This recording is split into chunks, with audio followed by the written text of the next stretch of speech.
मोहब्बत तर्क की मैंने गिरेवा सी लिया मैंने। मोहब्बत तर्क की मैंने गिरेवा सी लिया मैंने। ज़माने अब तो खुश हो जहर ये पी लिया मैंने। ज़माने अब तो खुश हो जहर ये पी लिया मैंने। उन्हें अपना नहीं सकता मगर इतना भी क्या कम है। उन्हें अपना नहीं सकता मगर इतना भी क्या कम है कि कुछ मुद्दत हंसी ख्वाबों में रहकर जी लिया मैंने। नाजरीन, मैं हूं बिस्मिल्लाह आफ्ताब आलम और आप देख रहे हैं उर्दू हिंदी नॉलेज चैनल। देखिए, जो सिलसिला चल रहा था उसी में आगे बात करते हैं। ये 5 नंबर वीडियो होने वाली है। आप उत्तर प्रदेश के किसी भी एग्ज़ाम, उर्दू एग्ज़ाम की तैयारी कर रहे हैं, एलटी ग्रेड हो, चाहे जीआईसी का हो, असिस्टेंट प्रोफेसर जो नई वैकेंसी आई है, या फिर इसके अलावा जो एग्ज़ाम हैं, सभी के लिए मोस्ट इम्पॉर्टेंट क्वेश्चन होते हैं ये। और पूरी वीडियो देखिएगा, उसके बाद आपको अच्छे लगें तब लाइक करना है और नहीं अच्छे लगे तो डिसलाइक करना है। ज़्यादा से ज़्यादा शेयर कर सकते हैं अपने सभी साथियों को जो उर्दू के किसी भी एग्ज़ाम की तैयारी कर रहे हैं। आपको बहुत ही गौर से इसको सुनना है और क्वेश्चन का आंसर देना है। क्वेश्चन जो गलत होते हैं उसे ज़रूर नोट कीजिएगा। आज का जो पहला सवाल है वो है फ़ारसी किताब अनवार सहेली का आज़ाद तर्जुमा दविस्ताने हिकमत के नाम से किसने किया है। देखिए, पहला ही सवाल आपको इस तरह का लगता होगा कि जैसे कुछ नई चीज़ें आपके सामने आती हैं, और मैं वहीं से सवाल उठा रहा हूं जहां से सवाल आयोग पूछता है। अब आपको इनमें से जवाब देना है। उम्मीद करता हूं सभी का आंसर सही हुआ होगा। और जिस बच्चे ने आंसर दिया होगा फ़कीर मोहम्मद गोया, नाम फ़कीर मोहम्मद गोया का याद रखना है। अनवार सहेली का इन्होंने तर्जुमा जो है वो दविस्तान हिकमत के नाम से किया है। आपका ये जो है नाम बहुत बार आपने सुना होगा फ़कीर मोहम्मद गोया का।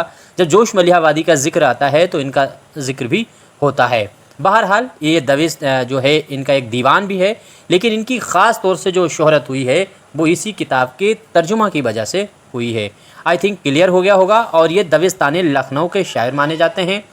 और इनकी अगर पैदाइश बाई चांस अगर आपसे पूछ ली जाए तो याद रखिए फ़कीर मोहम्मद गोया जो है वो 1805 में पैदा हुए थे। 1805 आपका इनका याद रखना है पैदाइश। और इनका इंतकाल जो है वो 1849 में, बहुत ही कम, नूरुल हसन नकवी के मुताबिक ये इनकी डेट ऑफ बर्थ है। इसके बाद में अगला सवाल है दर्ज झेल में से।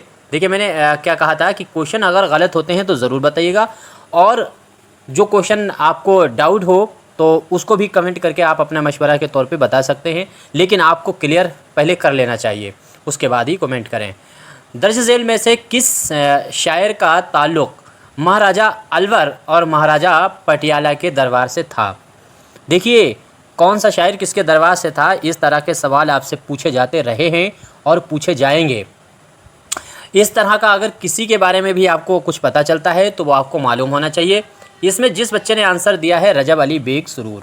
रजब अली बेग सुरूर की पैदाइश तो आप सभी को मालूम है 1786 में हुई है।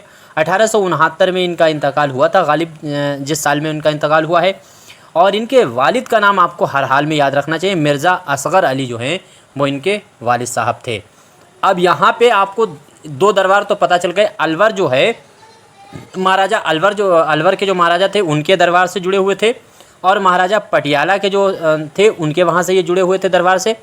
और जो है महाराजा बनारस के जो महाराजा थे उनके भी दरबार से रजब अली बेग सुरूर जुड़े हुए थे। रजब अली बेग सुरूर के बारे में ये याद रखिए। लेकिन इन तीनों नाम जो मैंने आपके सामने बताए हैं, इन तीनों से पहले ये नवाब वाजिद अली शाह जो हैं उनके भी दरबार से जुड़े हुए थे, और 50 रुपया माहवार इनको वजीफ़ा भी मिलता था। इतनी चीज़ें कम से कम आपको मोटी मोटी चीज़ें याद रखना है। आई थिंक उम्मीद करता हूँ याद भी रहेगा।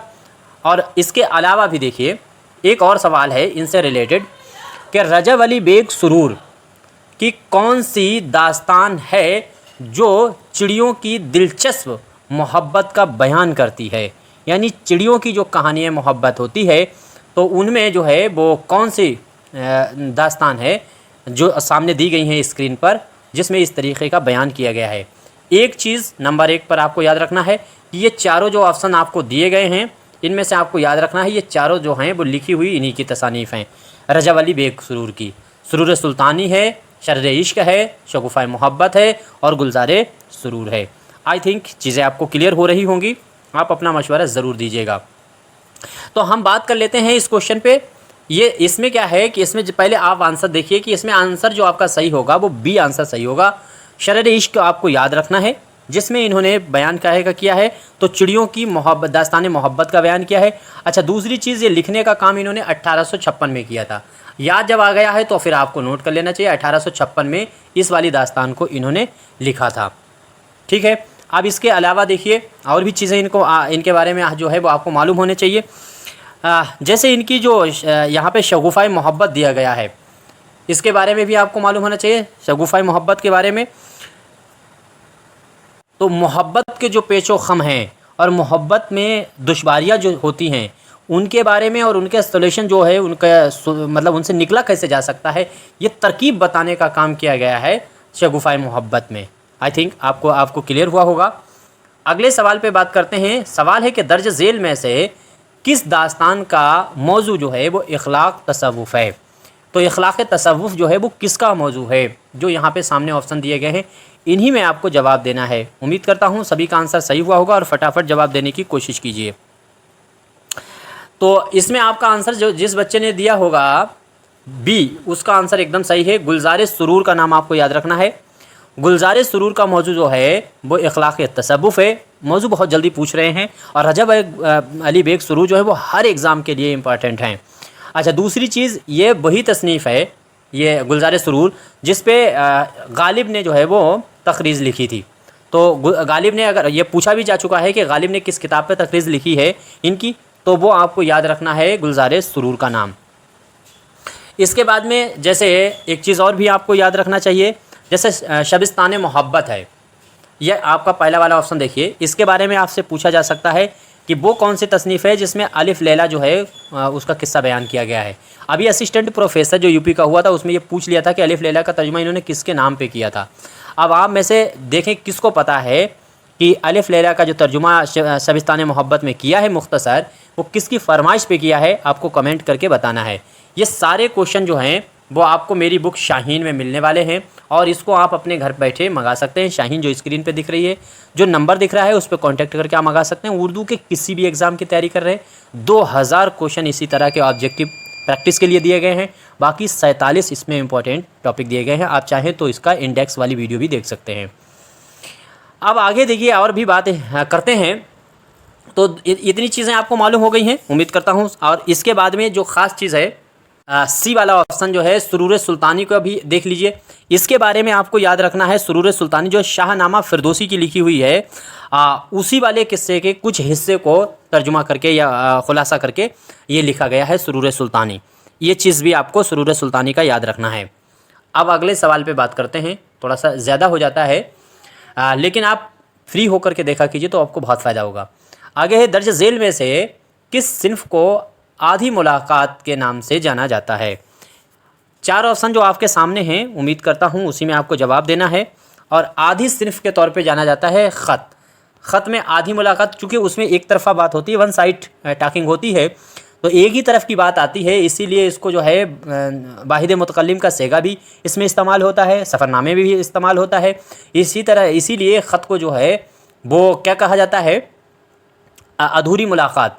अब एक चीज़ याद रखिएगा, लेकिन सवाल अगर ये पूछ लिया जाए कि किसने इसे अधूरी मुलाकात को पूरी मुलाकात में तब्दील कर दिया था, ख़त का जो स्ट्रक्चर है अधूरी मुलाकात, उसको पूरी मुलाकात में किसने तब्दील कर दिया था, तो वो नाम है मिर्ज़ा गालिब का।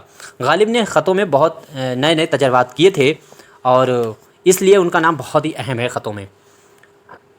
अगला सवाल है कि मजमुआ है इंशाए बहार बेख़िज़ां, नाम याद रखिएगा। अगर आपको लगता है मैं स्लो बोलता हूँ तो आप स्पीड बढ़ा सकते हैं। इंशाए बहार बेख़िज़ां किसका लिखा हुआ है। उम्मीद करता हूँ सभी का आंसर सही होना चाहिए। फटाफट देखिए।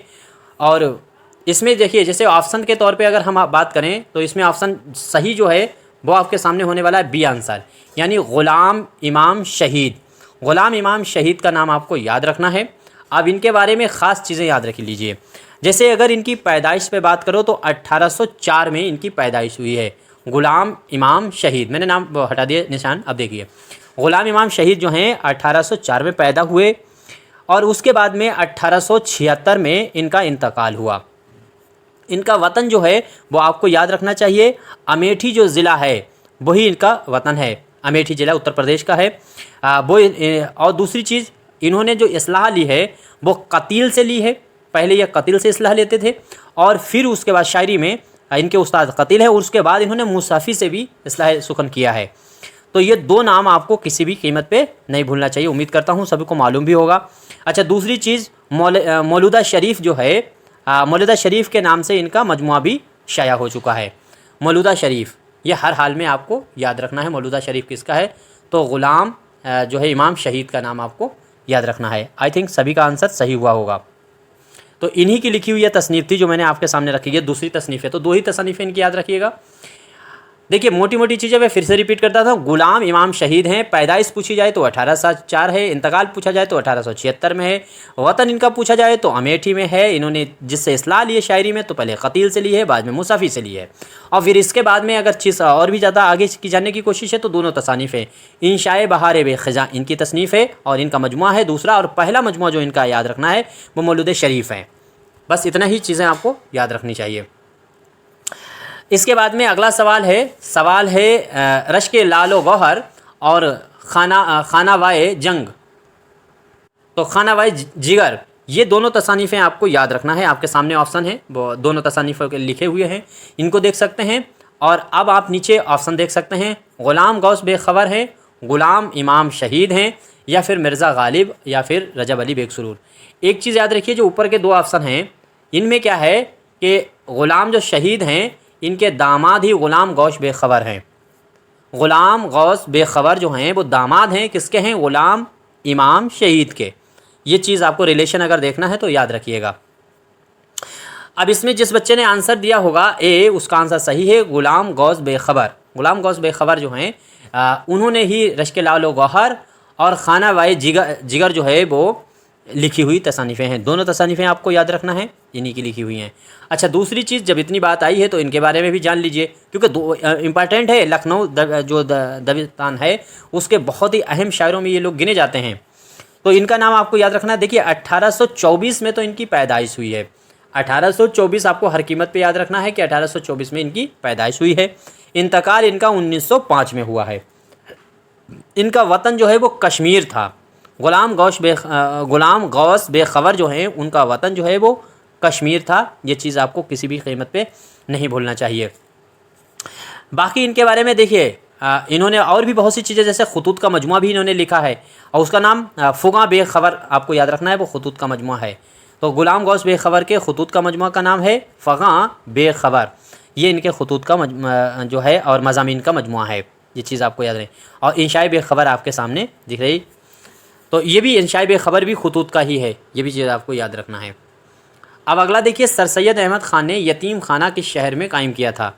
मैं फिर वही बात कहता हूँ कि अगर आपको बुक चाहिए तो आप जो स्क्रीन पे दिख रही है इसको मंगा सकते हैं और किसी भी एग्ज़ाम की तैयारी करें। बहुत इम्पॉर्टेंट ये बुक है आपके प्रैक्टिस के लिए भी, और इसमें फैक्ट भी बहुत खोजबीन करके दिए गए हैं।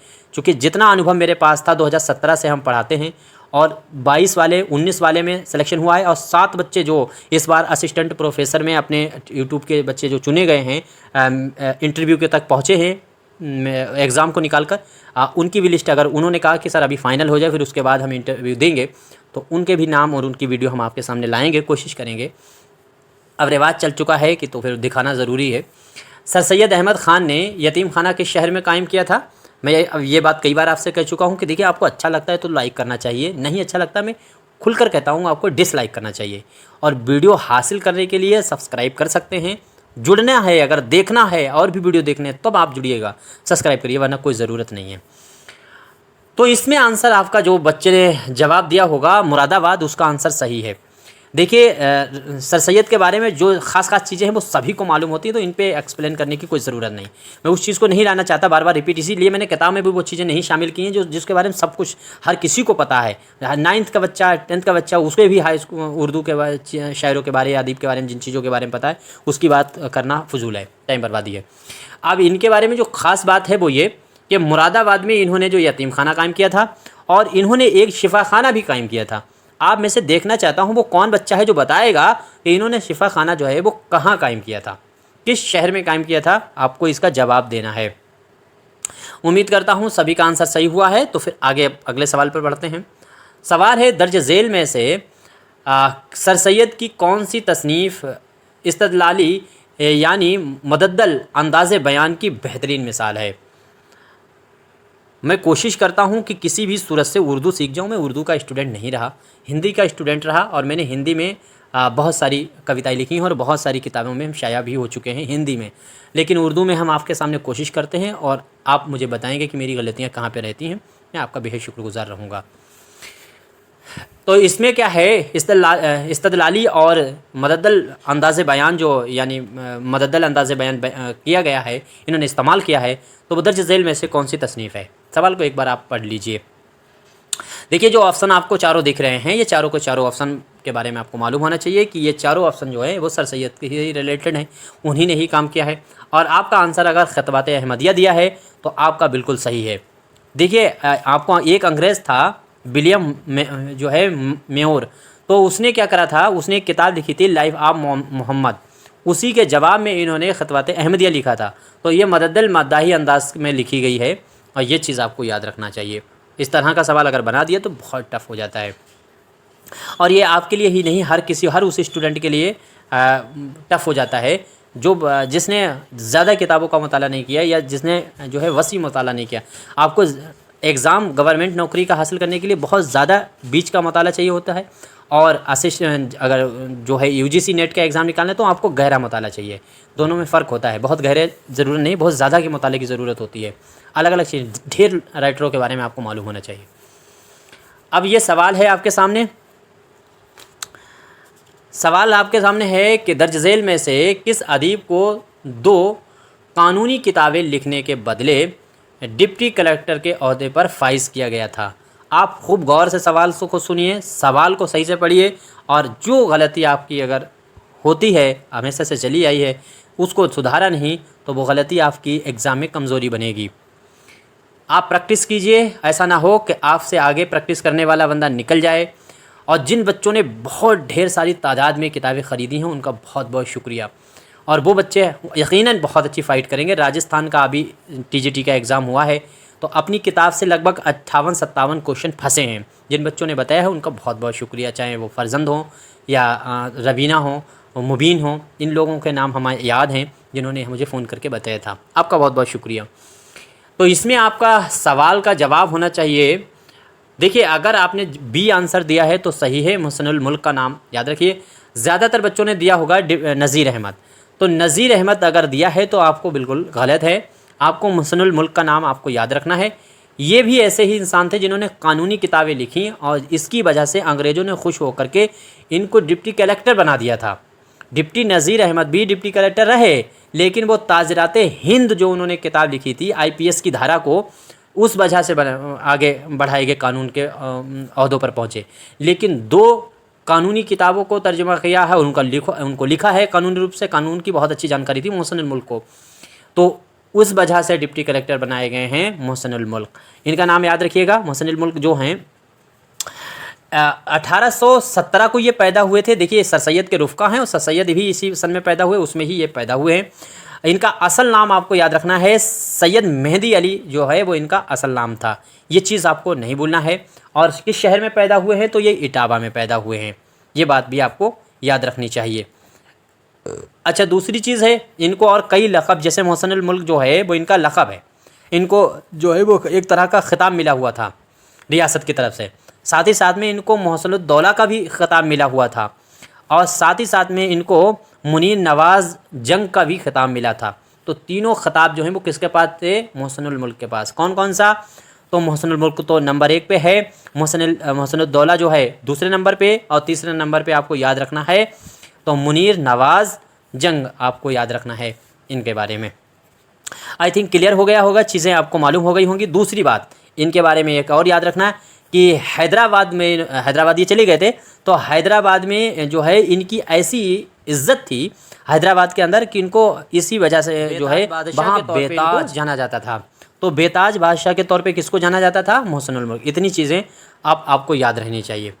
अगला सवाल देखिए, सवाल है दर्ज झेल में से किस अदीब की तहरीरों का अंदाज़ इस्तदलाली है, मगर वो दिलकशी और अदबी शान से बड़ी हद तक महरूम हैं। देखिए, जो शायर हैं या अदीब हैं, उनके लिखने की जो शैली थी, उसका जो ढंग था, उस पर भी आजकल ये सवाल बनाते हैं कि किसके वहाँ किस तरीके का अंदाज़ पाया जाता है।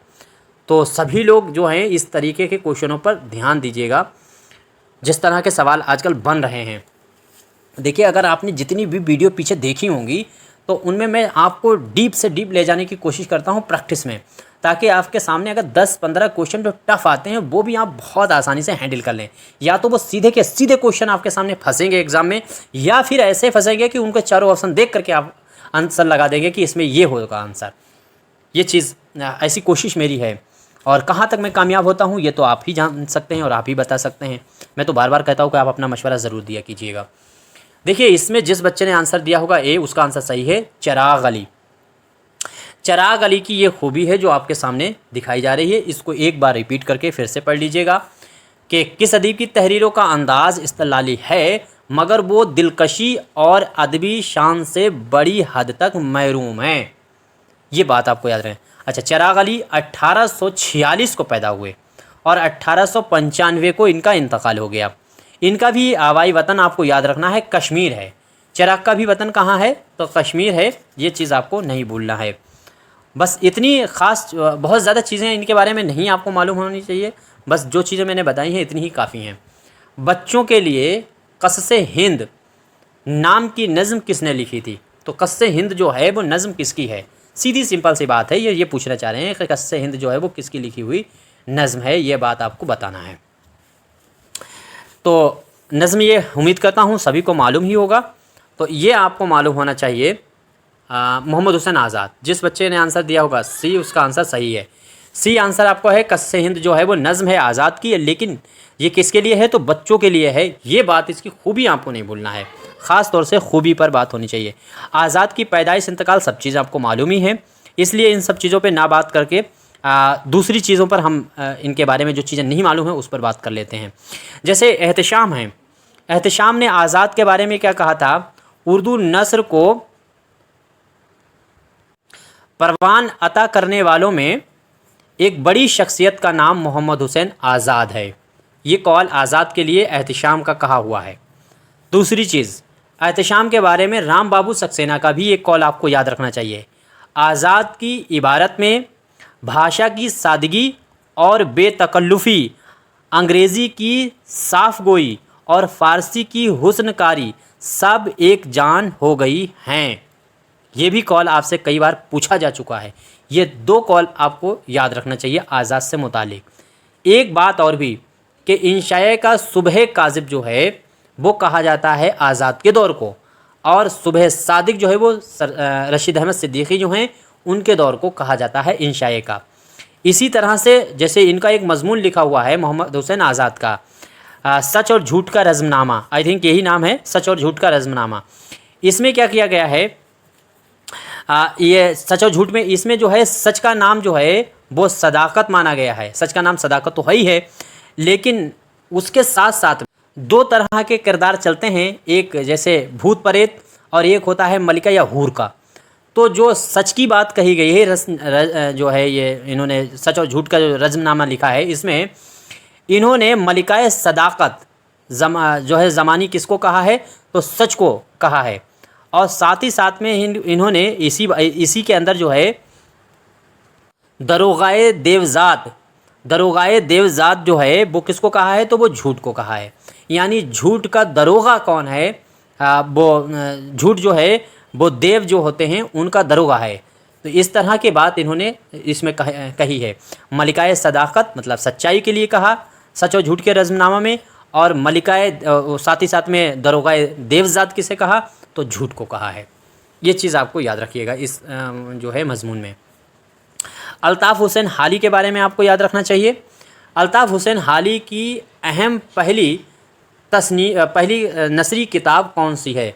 यानी पहली किताब, देखिए अल्ताफ़ हुसैन हाली ने 1867 में, कितना सन है? तो 1867 आपको याद रखना है। 1867 में नस्र में एक मजहबी किताब लिखी थी। चूँकि उसमें बहुत सारी खामियां भी रहीं और नए थे तो टेक्निकल भी खामियां रहीं, इसलिए उसको किताब को इनकी पहली नसरी किताब माना नहीं गया।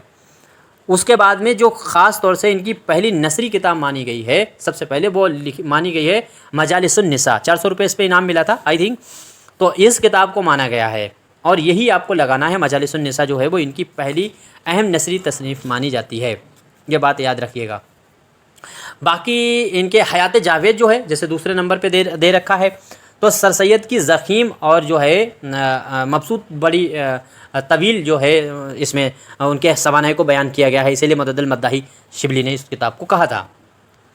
इसके बाद में अगला सवाल है हुकूकुल फ़राइज़, तो किसकी लिखी हुई तसनीफ़ है? हुकूकुल फ़राइज़ देखिए इस्लाही काम सबसे पहले अपने नॉवेलों को लिखने का काम डिप्टी नज़ीर ने किया था, आपको मालूम होगा, और इसमें भी आंसर ये डिप्टी नज़ीर है ही होगा। इसका नाम आपको याद रखने अल हुकूकुल फ़राइज़। ये किताब किसकी है? तो डिप्टी नज़ीर अहमद। पैदाइश इनकी आपकी पता है। आगे इम्हातुल अमता जो है वो भी इन्हीं के लिए लिखी हुई है। मौज़े हुस्ना लिखी हुई इनकी किताब है। जो ख़ास किताबें हैं उनको आपको याद रखना चाहिए। और दूसरा इनका अहम कारनामा जो है वो कानून की शहादत, वो यानी वही IPS की जो धारा थी उसका ट्रांसलेट जो इन्होंने ताजरात हिंद के नाम से किया था वो बहुत अहम था। बाकी इनकी जो छुटपुट बातें हैं वो सभी को मालूम है। इनके नावल कितने हैं, कौन कौन से हैं, तरतीब क्या है, वो सब पता है। इसके बाद अगला सवाल देखिए, अगला और आखिरी सवाल है, हाली ने किस अदीब के दिमाग को बनिए की दुकान कहा है? मेरे ख़्याल से जितने भी अभी तक क्वेश्चन पढ़ा है इसमें 8-10 तो सवाल बहुत ही टफ और बहुत इंपॉर्टेंट थे। अब ये वाला भी सवाल मेरे ख़्याल से बहुत बढ़िया सवाल है जो आपसे पूछा जा सकता है। तो हाली ने किस अदीब के दिमाग को बनिए की दुकान कहा है? उम्मीद करता हूँ उस सभी का आंसर सही हुआ होगा। तो आंसर जिस बच्चे ने दिया होगा ज़काउल्लाह, तो बिल्कुल एकदम राइट आंसर है।